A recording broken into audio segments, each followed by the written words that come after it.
Today I wanted to touch on something a bit more mindset related, which I think is the most important thing when it comes to trading.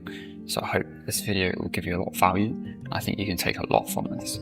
So what I've found through my journey in terms of trading has been that less does mean more, but not in the sense of there's a big misunderstanding where people say less is more. You don't have to work hard when you trade. Don't do anything, just trade, just let it happen. I don't think that's true. I think you have to learn, for sure. You have to go through, let's say, whether it's the ICT mentorship or whatever, you have to do that. You have to put in the work to journal. Yes, I agree. But you cannot go into trading with the brute force mentality like any other business would. Let's say if I was doing dropshipping, for example, I would be putting all the work in to make, adverts, my website, all this. I'd just be constantly putting content out, hard, just working heavily on that. But with trading, yes, you have to learn, which also takes time. You have to absorb things, but you can't go into trading in terms of on the charts with the mindset of I'm going to work hard to get money. You have to be able to sit back and wait for your setup, and if you don't get that, then be okay with just sitting there and not making any money. I think that comes down as well to people putting unnecessary pressure on themselves. So you might be in a situation where you have to make money. You spent your last $100 on 2 prop firm accounts or 1 prop firm account, wherever it might be. Now, this puts unnecessary stress onto your mental because you are having to perform. You are having to push the bar out. You are seeing the trades as money, as opportunity, when they are not that. You should be seeing it as process. So you are understanding that when you're taking a trade, it conforms to your psychology, your model, your rules, and that you're happy. You would show, let's say, a mentor that trade. So you would take that trade 100 times over.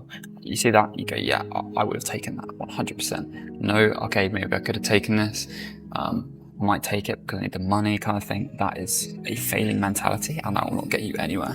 Next, I'd just like to talk on telling people that you trade.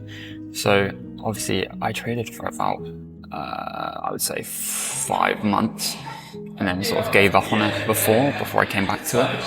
And in those 5 months, I was telling people what I was doing, and therefore I had to perform to their expectations. So performing to people's expectations as well also links back to putting unnecessary pressure on yourself. Let's say you tell your parents and then they expect something from you. So you are trying to perform to please others and yourself potentially. So this is a big thing that will hinder your trading, and I guarantee when you cut that out, that will stop. So you need to separate yourself from your trading identity to be able to trade without attachment.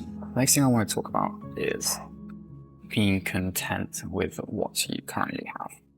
So what I mean by this is, I spoke about having unnecessary pressure on yourself. That will disappear with the self-content that you should have and that you need to learn to have. So learning to be okay with where you are now will get you to that next level. Okay?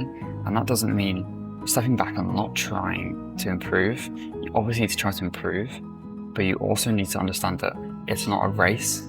You might look at people on social media, and another thing I'll talk about is social media. Social media is terrible if you want to become profitable. You're constantly comparing yourself to other people, and this will in turn make you feel like you are behind, and therefore have that pushing mentality. I think the main theme of this video is that you cannot push trading. You cannot rush. You have to be disciplined and take your time in understanding your model and yourself. If you really want to succeed, you cannot be separate from your mind. You need to understand yourself fully. And before you do that, I really don't believe that you can be properly profitable. That's a very strong matchup. Another thing, which is very, very important, is having a routine. Now, my routine personally, an hour before the market opens, I like to go for a walk. I like to journal. I like to meditate to clear my head and be as in the moment as possible. And this in turn helps me to make decisions that are not based emotionally, and I can take them for the face value that I should be. So that helps, make that gap bigger between emotion and trading, which is obviously what you need. People say, oh, you have to dissociate from the trades, you have no emotion. This is not true. It's impossible to have no emotion while you literally have money on the line that can literally change your life. Obviously, you're going to have emotion, but to widen that gap, it's where you start to see the profitability occur, right? So people will say, your win rate will dramatically increase in all this. I don't think that it, will turn you into a superhuman trader, top of Wall Street, that sort of thing. I disagree. But I think it will give you that edge that will make you 50 times more likely to become profitable. And that is something that you need to understand and act on. A lot of this information that I will give, most people will not act on, and they will disregard it, thinking they don't need it, because I was the same. And that comes down to submission. And by submission, I mean understanding that you might not be who you should be to be a profitable trader. So you need to step into that profitable version of yourself that does go on walks, that does journal, that does meditate. Because you need to understand that that person that is the profitable version of you is doing all those things. So when you act, whatever you act out, you need to understand that that should be always, especially while you're trading, what the profitable version of you would do. I hope you guys took something from this. It's definitely nice to get stuff off my chest. So yeah, please subscribe if you did learn something, and I wish you guys the best.